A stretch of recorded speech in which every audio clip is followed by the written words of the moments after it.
Hello everybody, we're glad to welcome you on a HardReset.Info YouTube channel, and today I would like to demonstrate how you can change your username on Twitch. So, to begin with, open settings, then go into the account category.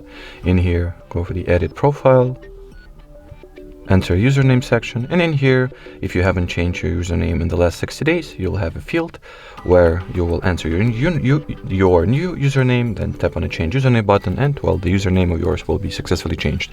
As you can see in my case, this requirement is not met, but I mean, you've got the concept. You can also change the display name over here.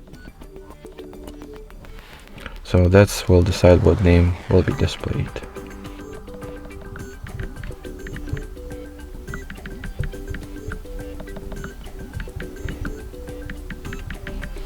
Alrighty, so that will be it. Thanks for watching, and bye bye.